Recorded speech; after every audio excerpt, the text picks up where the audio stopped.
Hello, investors. It's Don Vandenbord, Senior Portfolio Manager with Revere Asset Management. Today is Thursday, November 9th, 5:28 p.m. Eastern Time, coming to you from St. Augustine Beach, Florida, with tonight's Revere Market Insight video. State of the market, we're in an uptrend since the back-to-back follow-through days on November 1st and 2nd. You can see the trend gauge over here, leaders flashing with the bullish green arrow. Short term, first chink in the armor on this rally as the mid and small caps broke below their 21-day exponential moving average. So still a green arrow with the big cap indexes being above there, but seeing real weakness in those two indexes, and that's not beneficial for the rally, quite obviously. Medium term, using the 50-day moving average, long term using the 200-day moving average, continue to be split with the mid and small caps below, and the three large cap indexes, the Dow, the S&P, and the Nasdaq 100 above those levels. So what happened today?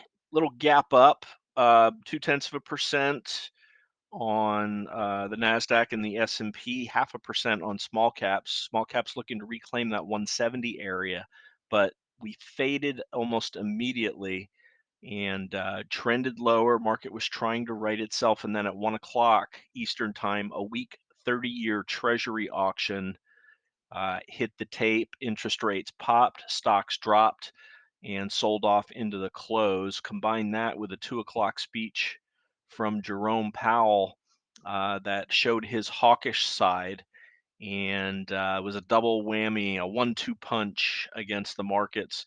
First distribution day since the rally started comes on day 6 for the day 1 of the Nasdaq follow through day. The S&P 500, it was on day 5.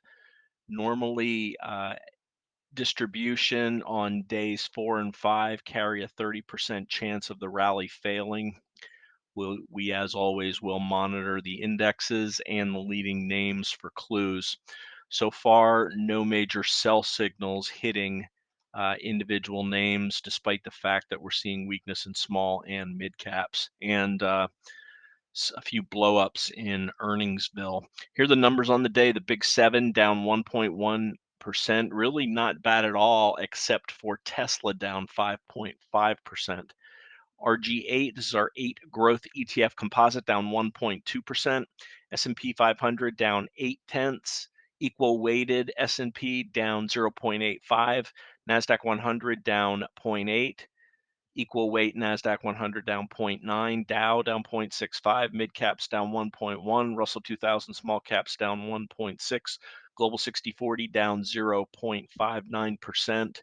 Bonds and global stocks weighting evenly on this as interest rates spiked. In-house GROTECTION down 0.84%. Let's get to the charts and the tail of the tape. We'll start off with the S&P 500.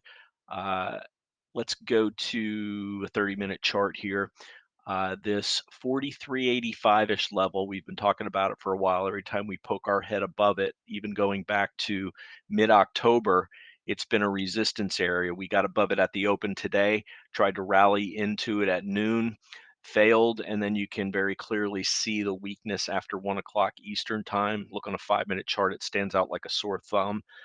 Here is the 5-minute bar. We dropped from 43.85, dropped basically a 0.5% in 5 minutes. Little bit of a bounce, but a 3 waves down type action near the lows of the day, which is near where we closed. First distribution day, not doesn't kill things. The fact that it's tied to rising interest rates, not a good sign. Still holding the 50-day moving average, still above the rising 21-day moving average, or above the 8 EMA. So need a little more weakness before we get alarmed here. We did sell something today. We'll talk about that when we get to the tail of the tape. Let's go to the NASDAQ 100, showing stronger action overall, kind of in line today with the S&P, but the S&P gave back 3 days worth of gains. The Nasdaq 100, not even 2 days worth of gains. So some relative strength there, and you can see the relative strength line angling higher over the last 2 weeks for the NASDAQ 100. Still some space between the 21 and the 50, and a lot between the 200. 21 looking to cross above the 50 early next week. If things continue the way they have been, that means continuing to rally. Dow Jones Industrial Average breaking back down through that 34,000 level into the declining 50, flat 200, and rising 8 EMA, all there, just closing just above it. So there is some support at that level. Here's the ugly MDY mid caps breaking the 21, 4 big days down here. Holding this 440 area, which was the prior support level. So at least that's positive. But IWM breaking back below this 170 level that we were looking for it to hold, breaking below the 8, breaking below the 21. Just terrible action by small caps. Let's go to the VIX. VIX up on the day as you might have expected, closing above the 15 level. Kind of in line, no surprises here, kind of in line with what you saw from stocks, just the inverse of it. Let's go to the dollar. Dollar kind of all over the place today. Started out higher, got weaker, and then the big pop in the dollar and closing at the highs of the day on the week Treasury auction, getting back above the 21-day moving average. I noted yesterday how we were pinching between the 21 and the 50, and something had to give. In this case, it's the stronger dollar, which is not what stocks wanted to see. How did that translate to the precious metals?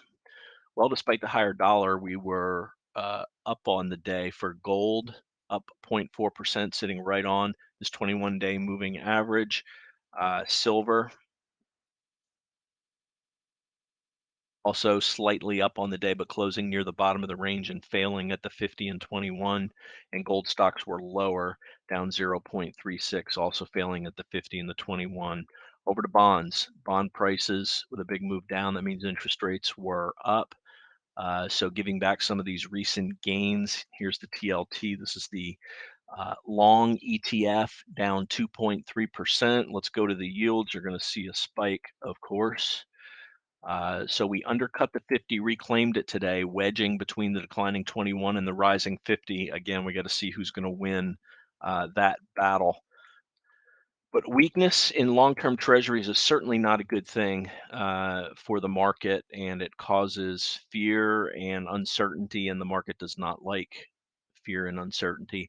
Same thing here with the 10-year, above the rising 50, reclaimed it today, below the declining 21.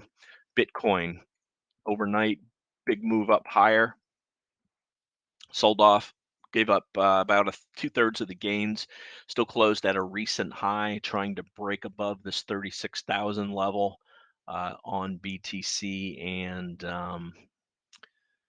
that's our inter-asset correlation. Let's go now to the tail of the tape, and then we'll look at some charts. You can pause this here. So bad news, first distribution since the follow-through days, weak 30-year bond auction, Powell hawkish speech. 11 out of 11 of the spider sectors down, led to the downside by KRE, regional banks, biotech got hammered, and XLV also hammered. As far as on the upside, Bitcoin and Bitcoin related stocks and uranium, the dollar showed strength again as we were rallying, and yields up. So what did we sell today? We sold ARK-K. Let's take a look at this chart. I was looking early afternoon. I noticed the ARK weakness, which wasn't surprising with Tesla being weak, but it just seemed to be a bit weaker than I would have liked it to. I was expecting this to get back above the 200-day moving average, but I talked about using the 40 level as an exit, and I pulled up the top 15 holdings, and it's littered with some biotechs that were having terrible days. Between that, the break of the 50-day and the break of the 40 level, we just sold it for a 2.8% loss on a 4% position. That's a 0.11% of the overall portfolio, basically a mosquito bite or a paper cut, however you want to reference it. But we're okay with taking small losses when things aren't working out. There's an opportunity cost with sitting with something that's not working when there are other things in the market that are working. We'll take a look at the portfolio as well as a couple of other tickers, but the bottom line on the day, Powell in the week bond auction caused distribution on the S&P and the Nasdaq, small and mid caps breaking the 21 first weekday since the follow through day started. The post Powell, post FOMC rally of last Wednesday, a little bit of a yellow flag here. Our exposure dropped from RVAB, Revere Volatility Adjusted Beta. It's a combination of beta and ATR on the holdings dropped from 1.37 to 1.28 with the sale of ARC. Everybody's been calling that they wanted to see a pullback. You're getting the pullback now. So the key now is, how do a lot of the stocks that were extended act? Do they pull back on lighter volume to their 8 or their 21-day moving average or a pivot point? If so, and the market doesn't, the indices don't fall apart, in other words, not additional distribution, look for low risk entries. That's what we'll be doing. That's what we'll be doing. Okay, let's take a look. We already showed Bitcoin. Let's take a look at our holdings in order of size from highest to lowest. Netflix, negative reversal along with the market today. Not a surprise there. Lilly, we took this up to a full size position yesterday and it had an ugly day today. Possibility that this is a sell the news situation. As long as it holds the 21 and or the 50, will stick with half or most of it. Some news that came out that AstraZeneca has a fat loss drug in trials, and also a possibility of an oral drug from a competitor NVO. So that may be weighing on it. Maybe, and this is a day after the approval of the diabetes drug for weight loss. So maybe some people just hitting the cash register will. We'll see what happens. Volume was lower today than it was yesterday. But we've got one buy positive. Our last two buys slightly negative. Next up is CrowdStrike.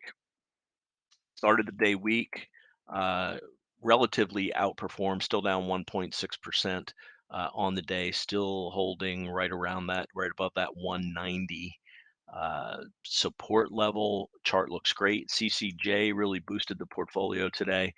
Loser yesterday, strong today, up 4.4% on above average volume. The whole uranium complex was higher today. Celsius, also tough day today, down 2.74%, below average volume compared to yesterday. As long as it's holding around these moving averages, we're fine with it. Deckers continues to be a champ. Tight range today and finished positive on a down day in the market. That's what you want to see by leaders. And then our smallest positions, Meta, negative reversal with the market, but still closed positive. Amazon, kind of weak all day, giving back on lower volume the last 2 days. Look at the volume here on the pullback, lower than all those blue bars of when it gapped up on its earnings report. So certainly entitled to give something back. As I say, you can't really complain if a stock is above its rising 8-day exponential moving average. Microsoft, same thing, negative reversal, relative strength at a new high, along with the market. Versus the market. So good stuff there. Two big winners today on earnings. DUOL, up 21.3% on 491% above average volume. So after failing this double bottom breakout, big move up, big volume, immediately goes on our watch list. Did not buy it. Second winner today, Affirm, AFRM, gapping out of a base initially, but falling back into the base by the close, relative strength at a new high. App, I talked about this being up double-digit percent after hours yesterday, completely gave it back. Very volatile day. Look at this 5-minute chart on this. Big gap up and just everybody hitting the exits, down from 45 to 38 in 15 minutes, then a big bounce, then another sell-off. Just some stocks are just very difficult to handle.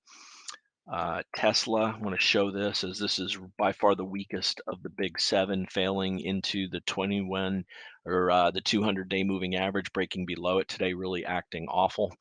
And after hours, a blow up. TTD down 30%. This was forming a decent looking base, albeit choppy, but then again, the market has had three waves down. So it's entitled to do the same, but no longer. This is a broken stock. Stay away. We don't catch falling knives. That's it.